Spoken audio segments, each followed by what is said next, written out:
Monsieur, bonjour. Bonjour Monsieur Marc. Comment allez-vous? Très bien et vous-même. Eh bien, aujourd'hui, nous sommes, au salon Simea de Oui, Porte-Maillot. oui, Voyez-vous, comme vous effectivement. voyez vous-même. Oui, effectivement. Alors, j'aimerais savoir qui êtes-vous exactement et qui vaut l'honneur de votre présence ici. Je suis Marc Diquiné, Oui. je suis consultant en stratégie et développement et souvent questionné sur les questions de développement sur le continent.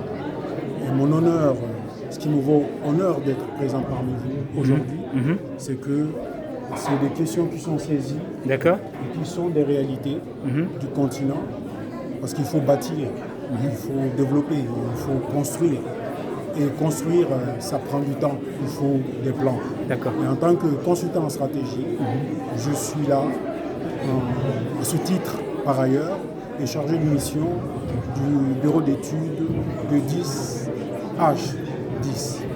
Pour ne pas dire 10 sur 10, c'est un cabinet d'architectes, un cabinet de conseil qui accompagne, qui construit non seulement ici à Paris, D'accord. et sur la France et l'Europe, en Turquie, et qui est intéressé comme les fils et filles du continent, au devenir du continent, à la réalité, à nos réalités de développement.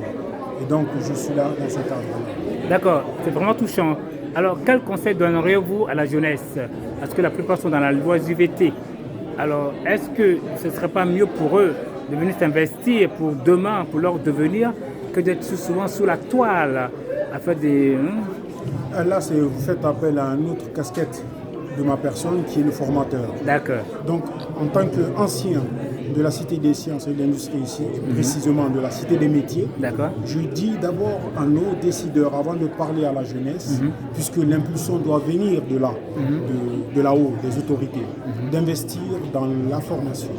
Parce qu'en réalité, pour construire, il faut des maçons. Pour construire, il faut des électriciens. Tout à fait. Pour construire, il faut des corps de métier.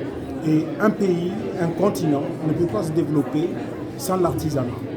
Un pays ne peut pas se développer sans l'industrie. Et pour ce faire, il faut investir dans l'intelligence. Dans l'intelligence, puisque aujourd'hui, nous enregistrons, nous accompagnons, nous sommes témoins de l'évolution du monde. Nous avons aujourd'hui les nouvelles technologies de ce côté-là qui avancent à 1000 à l'heure.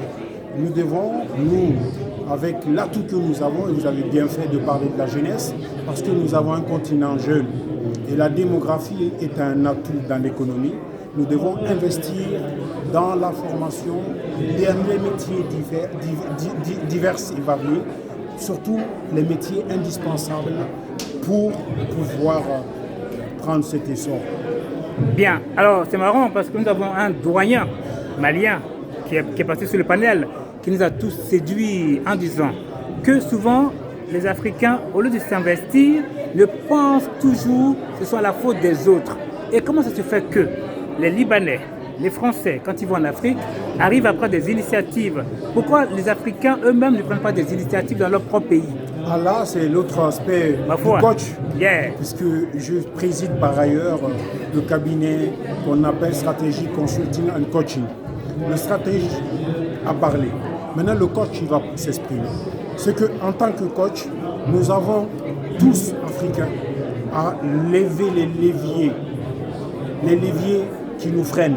Je dis souvent que nous avons des freins à main, manteau. Nous devons, nous, Africains, enlever nos freins à main, manteau. En réalité, nous ne sommes pas mieux servis que par nous-mêmes. Et pour se servir, pour être servi, il faut se former. Il faut aussi que ces grands hommes dont vous faites allusion comprennent et qu'ils élaborent des stratégies, pas seulement d'être dans la tactique de s'adapter par rapport aux régimes qui viennent et qui partent. Parce qu'en réalité, un homme d'État investit dans les générations et dans les prochaines générations. Il ne doit pas réfléchir sur les élections à venir.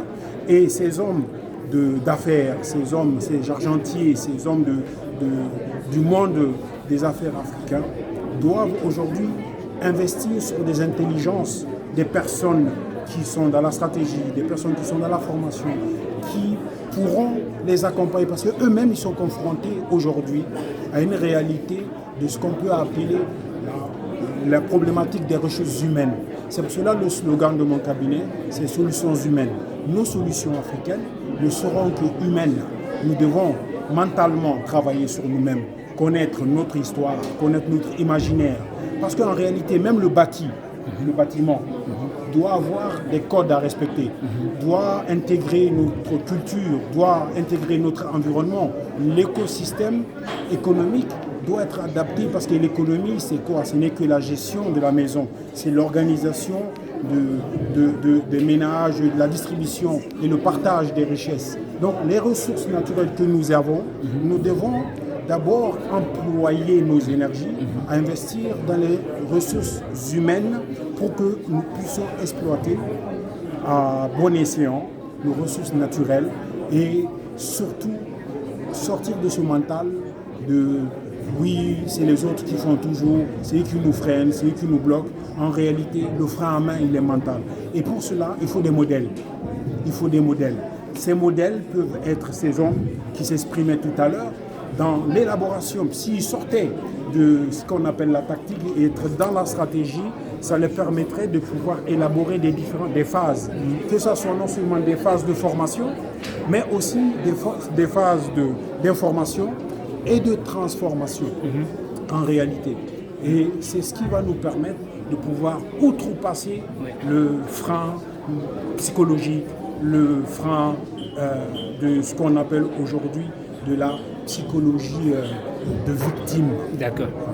Alors quelque part, moi je pense qu'il n'a peut-être pas tort 100%, à partir du moment où, depuis X temps jusqu'à ce jour, il nous a fait comprendre que l'Afrique n'évolue pas, c'est toujours même stagné, c'est toujours dans la même stagnation. Donc, quelque part, il n'a pas tort. Parce qu'on fait que c'est un héritage. Voilà. C'est un héritage. C'est l'héritage de quoi? De la colonisation. C'est l'héritage d'un passé qui est lourd, que nous n'avons pas encore regardé. Okay. Ce passé-là doit être réfléchi par des penseurs. Parce que chez nous, il y a des intellectuels, mais nous ne devons pas avoir des intellectuels d'occasion. Nous devons avoir des intellectuels de vision. Pas des intellectuels d'occasion dans le sens que j'explique. Ils sont dans l'air du temps, dans ce qui marche, dans ce qui se dit là, et donc s'accommoder à ce qui se fait. Non, il faut avoir l'impulsion aussi de la pensée.